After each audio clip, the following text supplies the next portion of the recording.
안녕하세요. 승리한상 가족 여러분, 오늘은 다니엘서 11장 1절에서 4절까지의 말씀입니다. 다니엘서의 39번째 강좌로 동쪽 제국과 서쪽 제국에 대한 예언이란 제목의 말씀입니다. 승리하는 삶은 말씀 중심 예배 중심의 성경 전문 교사를 양성하기 위해서 만들어진 성경 공부 교재입니다. 2016년 9월 저희들은 다니엘서 7장에서 12장까지의 말씀을 묵상하고 있습니다. 승리하는 삶은 발행이신 박유일 목사님의 구속사로 조망한 성경 연속 강해집 다니엘서 2권을 통해서 편집이 되어 있고요. 저희들 전체 내용을 연속 강해 설교라는 틀 안에서 구조적인 면에서 다니엘서를 정리해 놓는 이 내용을 가지고 전체 주제가 무엇인지, 다니엘서를 통해서 우리에게 주신 하나님의 말씀이 무엇인지를 먼저 위크 스터디를 통해서 확인하고 있습니다. 이 부분은 주일날 업로드된 내용에 자세히 설명되어 있으니까 그 내용을 참조하시고요. 이번 주 내용은 전체 내용 안에서 우리에게 주시는 내용들이 무엇인지, 이번 주에 우리가 묵상하고 있는 내용이 어떤 내용으로 전체 내용 속에서 우리에게 주시는 교훈을 구성하고 있는지를 살펴보고 있어요. 자, 이번 주 말씀은 이제 다니엘서의 최후의 이상으로 지금 넘어가서 보고 있습니다. 예. 펜이 아직 활성화가 안 됐는데요. 잠시만 기다려주세요. 그래서 마지막 이제 최후의 이상 부분을 보고 있으면서 이 이상을 통해서 우리가 보게 되는 건 뭐냐면 하나님의 영광을 먼저 보고 있고, 그 다음에 그 안에서 은총받은 다니엘의 내용을 우리가 어제까지 봤습니다. 그리고 오늘부터 시작하는 이 11장 말씀에서는 최후의 이상 속에서 남방왕과 북방왕에 대한 예언을 먼저 보고 있어요. 이거는 메데아 바사가 시작하고 왕조가 헬라로 넘어가는 내용을 좀 더 구체적으로, 반복적이면서도 구체적으로 우리에게 설명해 주고 있어요. 그리고 이것이 넘어가서 헬라에서 4개의 나라로 이루어진 것을 남방왕과 북방왕의 내용으로 얘기하면서 이때 무슨 일이 일어나냐면 이스라엘에 대한 박해가 일어남을 우리에게 자세하게 가르쳐주고 있습니다. 그러면서도 여전히 강조하는 내용이 무엇인지를 우리가 볼 때는 그 내용은 무엇이냐면 모든 것이 제한되었다는 내용이에요. 제한되었다는 것은 무슨 얘기를 얘기하고 있냐면 하나님의 통치 안에서 조절되고 있다는 거예요. 즉 하나님께서 여전히 계획하신 대로 이루어지고 있다는 것을 보여주고 있어요. 그 안에서 다니엘에게 은총을 받은 자, 은혜를 받은 자, 강건하라, 평강하라라고 선언하시는 이 말씀은 앞으로 이 말씀을 접하고 이 말씀을 실질적으로 경험하게 되는 오고 가는 모든 성도들에게 여전히 무엇을 보여줘요? 하나님이 통치하심을 보여주고 하나님께서 이 모든 것을 제안해 놓으셨고 결국에는 무엇을 이루신다? 하나님의 구원을 이루시고 하나님이 통치가 선언되고 하나님의 심판이 이루어진다는 이 내용을 우리에게 다시 한번 가르쳐주고 있습니다. 즉 지금까지 우리를 인도하셨던 하나님이 모든 것을 계획하고 계시고 결국에는 구원과 통치와 심판을 이루신다는 거예요.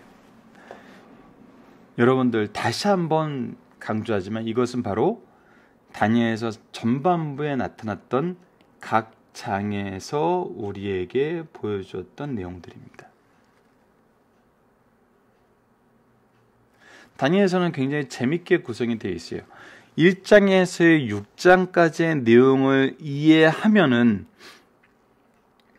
앞으로 지금 우리가 묵상하고 있는 7장에서 12장까지의 말씀을 이해할 수 있는 기초 틀을 제공해줘요. 동시에 7장에서 12장까지의 말씀을 통해서 다니엘이 어떻게 1장에서 6장까지의 삶을 살았는지도 설명해줘요. 굉장히 재미있게 구성이 되어 있어요. 이 연속성 안에서 이 모든 것이 하나의 하나님의 말씀이고 하나의 계획 안에서 이루어짐을 보여주고 있어요. 우리가 예언의 말씀을 보면서 우리가 이번 주에 좀 더 이렇게 구체적으로 언급됐던 내용 중에 하나가 이 연속성, 예언의 통일성이에요. 연결되어 있고 구체화되는 거. 이것이 어디까지 이루어진다고요? 신약까지 이루어진다는 거예요. 엄밀히 말해서는 요한계시록까지 이루어진다는 거예요. 이 얘기는 뭐냐면 하나님의 계획하심과 구원하심과 통치하심과 심판하심이 반복적이면서도 구체적으로 우리에게 계속되어 실현되고 있다는 거예요. 이거는 결국 우리에게 무엇을 보여주냐면 하나님의 인도하심을 보여주고, 결국 이 모든 것은 무엇을 선언하냐면 우리를 향한 구속의 역사를 오히려 선언해주고 설명해주고 있다는 거예요. 이것이 정말 놀라움을 우리가 다시 한번 확인하는 기간이 되고 있습니다, 지금. 그래서 이 시대에 어떤 사람이 하나님의 계획하심을 바로 볼 수 있는가? 어떤 사람이 하나님의 계획하심을 볼 수 있습니까? 바로 하나님께 이런 약속의 말씀을 받은 사람입니다. 우리처럼 이렇게 하나님의 약속의 말씀을 묵상하며 이것이 하나님께서 주신 말씀으로 시인하고 고백하고 의지하는 사람들이 바로 이 하나님의 계획하심을 바로 볼 수 있는 사람들인 것입니다. 자, 오늘 본문으로 들어가도록 하겠습니다. 오늘 본문 말씀은 참 짧지만 단순하진 않고 좀 더 구체적인 내용으로 구성되어 있음을 볼 수 있어요. 그것이 무엇이냐면 지금 다니엘에서는 지금까지의 말씀은 다니엘이 경험했던 내용들이 주가 되고 있어요. 그래서 그 경험했던 내용을 확인하고 미래에 대한 일에 대해서 믿을 수 있도록 인도해 주신 내용들이 대부분이었어요. 근데 이제는 다니엘이 경험하지 못한 일들에 대해서 기록함으로써 앞으로 이제 이 말씀에 대한 최대 수혜자들은 누가 되냐면 다니엘이 아니라 이 내용을 경험하는 사람들이 돼요. 그래서 이 이후에 있는 사람들이 다니엘보다 더 큰 이 말씀의 은혜를 접한 사람이 되는 거죠. 그와 동일하게 예수 그리스도의 오심과 그의 구속의 완성이 선언되고 또 마지막 때의 내용에 대해서 요한계시록을 통해서 예언한 이 말씀은 엄밀히 말하면은 요한 사도가 이 말씀을 들어서 기록함으로써 하나님의 계획하심을 가장 먼저 접하지만 이 말씀의 수혜자는 누가 되어 있어요? 바로 우리가 되었잖아요. 앞으로 오고 가는 모든 세대의 성도들이 이 말씀을 더 구체적으로 확인하면서 하나님의 은혜와 언약의 약속과 구원하심과 그분의 통치와 그분의 심판을 더 구체적으로 경험하게 돼요.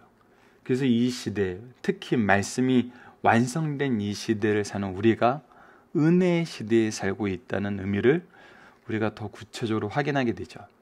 자, 그런 면에서 우리는 이제 다니엘은 이 내용을 확인하지 못하고 세상을 떠나지만 우리는 또 구약에 예수님이 오기 전에 있었던 그 중간기에 살았던 유대인들은, 하나님의 백성들은 이 말씀을 확인하면서 하나님의 계획하심 속에서 믿음을 지키게 됩니다. 그 내용을 같이 한번 확인해 보도록 하겠습니다. 내가 또 메대 사람 다리오 원년에 일어나 그를 도와 그를 강하게 한 일이 있었느니라. 이 부분까지가 이제 다니엘이 경험한 내용이에요. 뭐예요? 바로 바벨론을 멸망시키고 메데아 바사를 세운 일이에요. 자, 이제부터 하나님께서 참된 것, 즉 하나님의 계획을 우리에게 보이신다는 거예요. 다니엘을 통해서 보이시고 있어요. 보라, 바사에서 또 새 왕들이 일어날 것이요 그 후에 넷째는 그보다 심히 부유할 것이며 그가 그 부유함으로 강하여진 후에는 모든 사람들을 충돌하여 헬라 왕국을 칠 것이며. 자, 여러분들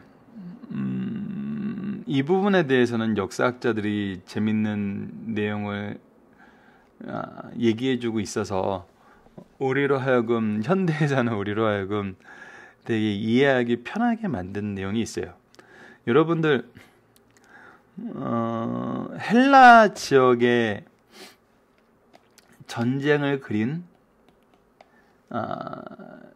뭐 헐리우드 영화이기 때문에 이제 좀 너무 이렇게 유럽 정서에 포커스를 맞췄다 그래서 이슬람 사람들은 되게 싫어하는 영화가 있더라고요.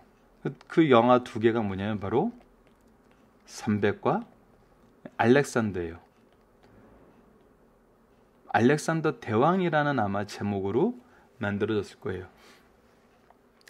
자, 보면은 이 알렉산더 대왕과 삼백이라는 영화가 바로 헬라 왕국의 지역적인 내용이 들어가는데 삼백은 뭐였죠? 바로 엄밀히 말하면 이 지중해예요. 아래 그림을 그려보도록 하겠습니다. 여기 애굽이고요. 여기가 지중해죠. 여기가 이제 우리가 지난 달에 이미 상고에서 봤지만 지금의 이탈리아, 로마 지역, 그리고 유럽, 그리스 지역, 여기가 이제 터키 지역이에요. 지금 이쪽이 보면은 이쪽이 동쪽이 되고 이쪽이 서쪽이 되죠. 자, 이 서쪽에서 모든 사람들을 충돌하여 헬라 왕국, 즉 동쪽 제국을 침략한 전쟁에 대한 영화를 그린 것이 바로 이 삼백이라는 영화죠. 자, 이 부분 이제 우리가 영화가 있어서 굉장히 쉽게 이해가 되고, 또 그 다음에 동쪽 제국에서 강성한 사람이 일어나서 서쪽을 점령해 나갔던 것이 뭐예요? 알렉산더예요.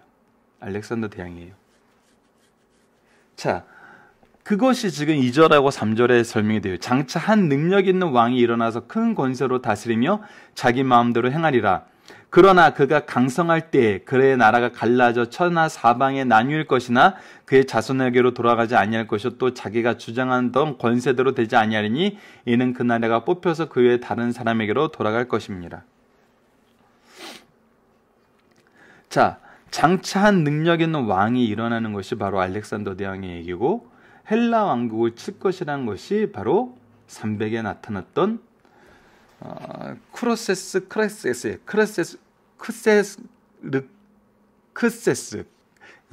발음이 되게 어렵네요. 크세르크세스 왕이라는 거예요. 근데 이 크세르크세스 왕이 지금 누구로 보고 있냐면 바로 에스더와 결혼했던 아수르의 왕과 동일한 인물로 보고 있어요.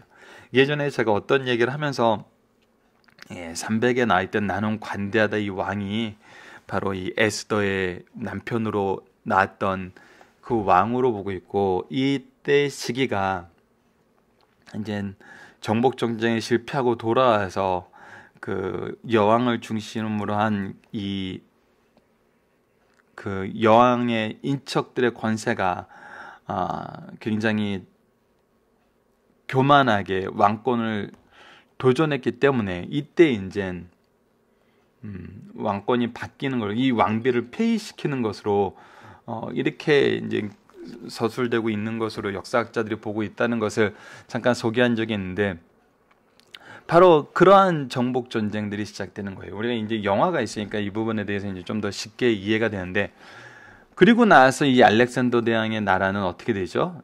구체적으로 우리가 이 앞부분에도 살펴다시피 네 나라로 갈라져서 각각의 통치자가 생기게 돼요. 그러면서 우리가 이제 남과 북의 왕조로 나눠져서 극심한 전쟁이 일어나고, 이때 예루살렘이 극심한 환란에 시달리게 되는 것을 소개해주고 있습니다. 자, 이 부분에 대해서 좀 더 구체적으로 이제 나라들에 대해서 강해집에 잘 설명이 되어 있는 내용들을 이 본문 묵상을 통해서 하나씩 설명해 보도록 하겠습니다. 하나님의 도우심으로 다리오가 강하게 된 결과는 뭐냐면 바로 이거는 이제 과거의 사건이에요. 무엇이냐면 조금 전에도 말씀드렸다시피 바벨론이 망하고 메디아 바사가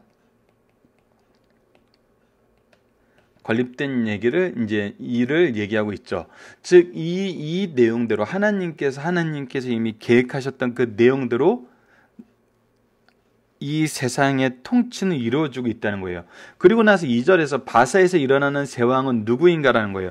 바사에서 일어나는 새 왕에 대해서는 지금 우리가 처음에는 고레스 왕을 얘기해요. 이 고레스 왕이 있는 다음에 그 다음에 누가 주권을 이어받느냐면 캄비세스라는 왕이 이어받아요. 그리고 나서 다리오 1세가 왕권을 이어받고 그 다음이 조금 전에 얘기했던 크세르크세스예요.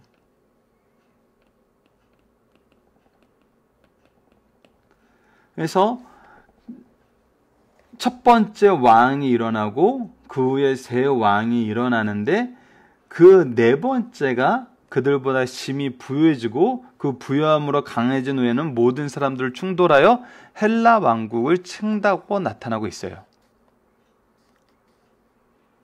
그리고 나서 장차 일어날 능력 있는 왕이 소개되고 있는데 그 왕이 바로 누구냐면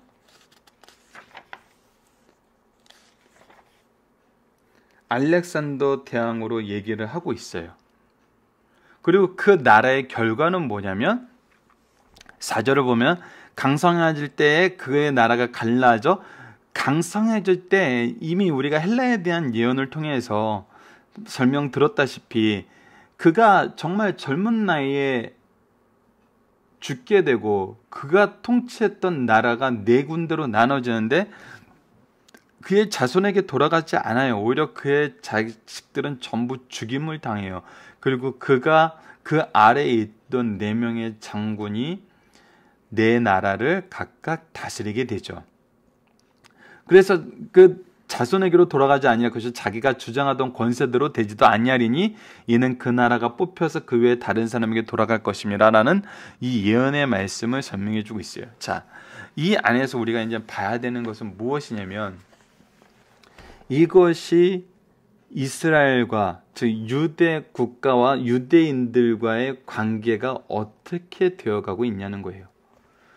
특히 고레스왕 원년에 이스라엘의 회복을 선언을 하고 이 회복의 말씀이 이미 역대하 36장 21절로 23절을 보면은 바사의 고레스 왕 원년에 여호와께서 예레미야 입으로 하신 말씀을 이루시려고 여호와께서 바사의 고레스 왕의 마음을 감동시키심에 그가 온 나라에 공포도 하고 조소도 내려 이르되 바사 왕 고레스가 그가 온 나라에 공포하고 조소 내려 이르되 바사 왕 고레스가 이같이 말하노니 하늘의 신 여호와께서 세상 만국을 내게 주셨고 나의 명령하여 유다 예루살렘 성전을 건축하라 하셨나니 너희 중에 그의 백성된 자는 다 올라가서 너희 하나님 여호와께 함께하기를 원하노라 하였노라. 이것은 에스라서 1장 1절에서 4절에 바사왕 고레스 원년에 여호와께서 예레미야의 입을 통하여 하신 말씀을 이루게 하시려고 바사왕 고레스 마음을 감동시킴에 그가 온 나라에 공포도 하고 조소를 내려 이르되 바사왕 고레스가 말하노니 하늘의 하나님 여호와께서 세상 모든 나라를 내게 주셨고 나에게 명령하다 유다 예루살렘 성전을 건축하라 하셨나니 하면서 고레스 왕이 예루살렘 성전의 건축을 허락하고 이것에 대해서 이미 그들이 거두었던 예루살렘 성전의 기물까지 전부 다시 보내는 것이 기록이 되어 있어요. 그래서 이 일이 일어나고 있어요. 구체적으로 이 일을 할 수 있도록 도움을 주었어요. 그런데 사마리아의 반대로 두 번째 왕 아닥사스 때는 무슨 일이 벌어지냐면 예루살렘의 보수로 이것이 중단되었지만 458년에 BC 458년 학자 에스라를 공식 파견단의 대표로 예루살렘에 가도록 허락하고, 그리고 주전 445년에는 느헤미야에게 예루살렘 재건을 도울 수 있는 권한을 부여하면서 예루살렘에 돌아가도록 허락해요. 즉 사마리아의 반대와 여러 가지 어려움으로 성정 재건이 방해를 받지만 두 번째 왕도 무엇을 하냐면 이것이 잘 해결될 수 있도록 에스라와 느헤미야를 보내서 이것을 계속하도록 만들어요. 그리고 세 번째 왕 다리오 1세는 기록적인 의미로는 히스타스페스라고 나와 있는데, 다리오 왕 1세는 캄비세스의 계승자예요. 그는 비록 캄비세스로부터 왕위 계승에 대한 직접적인 선언을 받지 못했지만 가오마타의 반란을 물리치고 왕권을 획득했어요. 이 왕은 전쟁이나 내치에서도 유능한 면을 보여주는 내용이 되었어요. 이거 지금 강해집의 내용을 지금 여러분께 읽어드리고 있습니다. 그러나 역사 공부와 목적이 아무로 성경 역사를 살펴보면은 그는 고레스의 종교 정책을 이어받아 그가 통치하는 여러 제국, 민족들의 종교적 자유를 인정했을 뿐만 아니라 지원하기도 했어요. 그는 마그네시아에 있는 헬라의 아폴로 신전의 재상들에게도 조세와 강제 노역을 면제시켜 주었고 예굽의 신전을 짓고 재정을 부담해 주기도 했어요. 이스라엘 백성과 관계는 어땠는가? 그는 즉위 2년 주전 520년에 이스라엘 백성들이 귀환하였으나 사마리아의 방해로 성전이 건축이 중단되었어요. 스가랴서 4장 24절에 보면 이렇게 기록되어 있어요. 이에 예루살렘에서 하나님의 성전 공사가 바상 다리오 제2년까지 중단되었으니, 그는 예루살렘 성전 건축의 재개를 희망한다는 소식을 듣고 고레스의 칙령을 조사해 본 후에 이스라엘 백성을 지원하기 위해 왕실 수입을 제공하기도 했다는 거예요. 그래서 고레스 왕 원년에 고레스의 칙령에 의해서 세워두었던 종교 정책을 이 다리오 1세가 다시 수행하게 했다는 거예요. 이것이 에스라 6장 1절로 12절에 기록이 되어 있어요. 이 내용을 여러분들께서 확인하시면은 정말 이 세 왕들의 이름을 거론했던 이유를 발견할 수 있어요. 그리고 우리가 너무나 잘 알고 있는 크세르크세스, 이 에스더서에 기록되어 있는 그 왕, 이 부분에 대해서 강해집에 나 있는 부분을 읽어드리도록 하겠습니다. 그는 선왕 다리오 히스타페스와 고레스 왕의 딸인 아토서 사이에서 장남으로 태어난 왕이 계승자예요. 그는 왕비의 와스디를 폐위시키고 유대 젊은 여인인 에스더와 결혼한 인물로 에스더서에 등장한 아수르의 왕과 동일한 사람이에요. 에스더에 기록된 주요 내용을 보면은 하만은 에스더 왕후의 삼촌 모르드게와 유기인을 죽이려고 했던 이 계획을 에스더를 통해서 보고받고 오히려 하만을 죽이고 모르드게를 높이는 일이 발생하는 걸 볼 수 있어요. 그래서 이 내용을 통해서 우리가 보는 것은 무엇이냐면, 하나님께서 이 왕들에 대해서 기록했던 이유는 단순히 어떤 미래적인 사건을 기계적으로 표시해 놓은 것이 아니에요. 즉 이 각각의 왕들과의 관계를 누구는 확인할 수 있어요.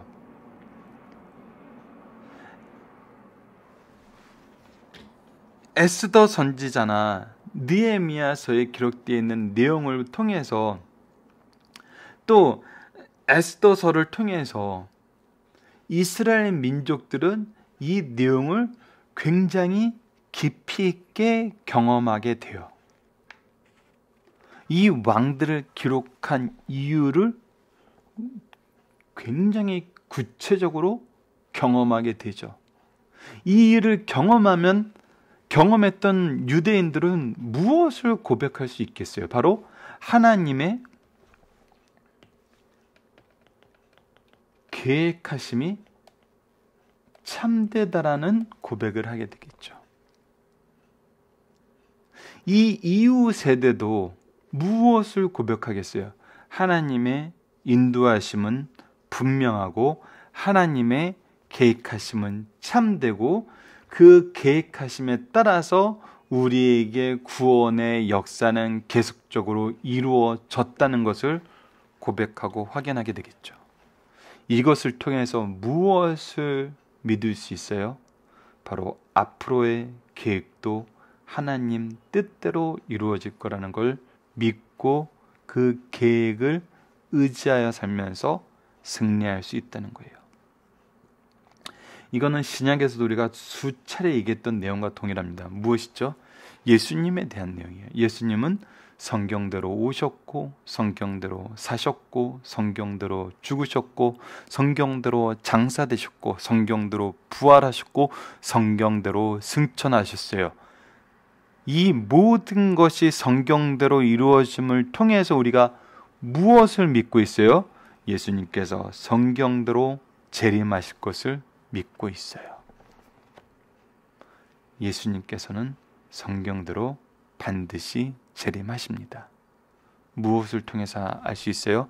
하나님이 계획이 참됨을 우리가 말씀을 통해서 확인했었고 역사를 통해서 확인했었고 우리의 삶을 통해서 확인했어요. 이 내용을 우리가 반복적으로 확인하게 되는 것입니다. 자, 중심사상을 보도록 하겠습니다.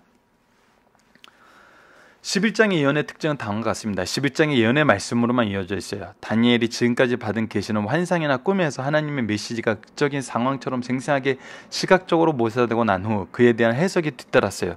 그러나 11장에서는 하나님의 메시지가 단지 말씀으로만 이루어졌으며 보이는 계시라기보다는 귀에 들려지는 계시였어요. 다시 말해 다니엘서의 계시의 절정은 시작적인 방법에서 청각적인 방법으로 계시의 전달 방법이 바뀌었다는 거예요. 왜일까요? 이 부분은 우리가 지속적으로 상고해 봐야 돼요. 두 번째, 11장의 성경 가운데 역사적 상황이 가장 자세하게 예언되어 있어요. 성경에는 많은 예언이 있으나 11장만큼 자세히 역사적 상황을 예언한 말씀은 없었어요. 다니엘서 11장은 역사에 관심이 적은 사람이 이해하기 어려운 부분 가운데 하나예요. 그러나 역사를 이해하고 대조하여 연구하면 이보다 더 흥미있고 성경의 진실성을 증명하는 말씀이 없다는 것이 명백하게 드러나요. 왜일까요? 이 말씀의 근거에서 삶을 살았던, 이 말씀이 얘기하는 그 시대를 살았던 사람들에게 이 말씀은 하나님의 인도하심이 분명함을 보여줘요. 동시에 이 역사적인 사건을 아는 사람들이, 배운 사람들이 이 말씀을 접하면은 무엇을 경험하게 돼요? 하나님의 계획하심이 참되다는 걸 경험하게 된다는 거예요. 그래서 오히려 성경의 진실성을 증명하는, 명백하게 보여주고 있는 증거의 말씀이 된다는 거예요.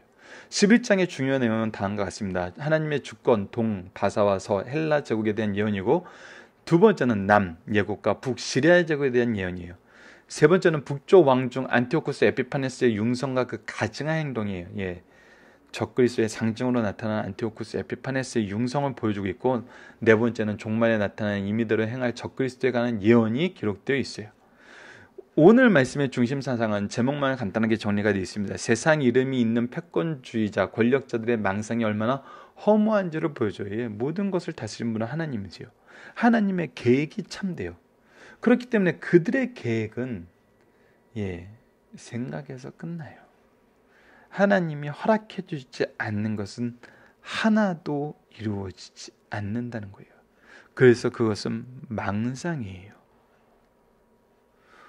하나님의 뜻만이 참된 역사의 기록으로 남는 것을 우리가 보게 돼요. 역사의 영원한 주권자는 언제나 전지전능한 하나님이시라는 것을 확인하게 됩니다. 마지막으로 세상의 선한 자뿐 아니라 그 악한 자까지도 하나님의 작전된 섭리 속에 있다는 거예요. 이것을 통해서 우리가 자주 확인하는 건데, 소율이 문답 1번.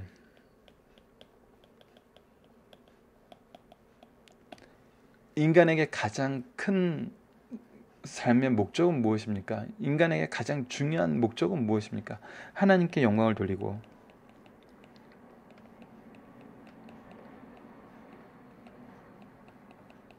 그것을 즐거워하는 것입니다.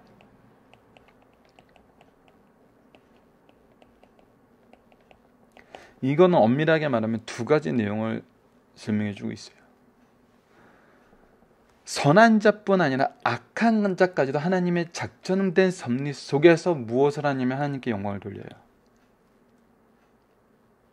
예, 선한 자는 하나님께서 하나님의 영광의 길을 즐거워하는 방법으로 하나님께 영광을 돌려요. 악한 자는 무엇으로? 하나님의 심판을 보여줘서 그 공의와 계획의 진실함을 보여줌으로써 하나님께 영광을 돌려요. 이것이 분명한 것을 알아야 돼요. 그래서 모든 창조된 피조물은 죄송합니다. 무엇을 하냐면 하나님께 영광을 돌려요. 이것이 모든 피조물들의 본질이에요. 이거는 변하지 않아요. 하나님의 창조의 계획이 변하고 하나님께서 창조한 세상이 하나님의 뜻 안에서 변하지 않아요. 하지만 자유의지를 가진 우리는 무엇을 선택할 수 있어요? 그것을 즐거워하느냐, 그것을 거부하느냐는 우리의 선택에 있어요. 이 선택 또한 언제 있었던 거예요? 타락하기 전에 있었던 거예요. 타락한 후에는 이 선택도 불가능해져 버렸어요. 그래서 하나님의 은혜 안에 있는 사람들은, 구원의 은혜에 예정된 사람들은 하나님의 작정된 섭리 속에서 하나님의 영광에 동참하게 되고, 그렇지 않은 자들은 심판에 이르게 되는 것이 바로 소요리 문답이 가르쳐주는 중요한 신앙적인 내용입니다. 자, 성도가 볼 수 있어야 하는 것은 무엇인지 살펴보기 정답을 통해서 여러분들 각자 다시 한번 확인해 보시고, 하나님의 그의 통치를 왜 다니엘에게 미리 알게 하셨나요? 예, 바로 앞으로 오게 되는 하나님의 백성을 위해서 그것을 기록하여 남겨서 하나님의 계획의 참됨을, 진실함을, 구원의 확신을 알려주기 위해서 바로 이 말씀을 미리 주셨다는 겁니다. 말씀을 기초로 기도하기를 통해서 마치겠습니다. 창조의 주님, 주권자 되시며 계획한 모든 것을 이루시고 다스리시고 이루시는 하나님, 당신의 이름이 오직 찬양받고 영광받으시기에 합당하며 세상 모든 주권자들을 겸손케 하심을 봅니다. 이 찬양이 우리의 삶 속에 끊어지지 않게 인도하여 주소서. 예수님 이름으로 기도드립니다. 아멘.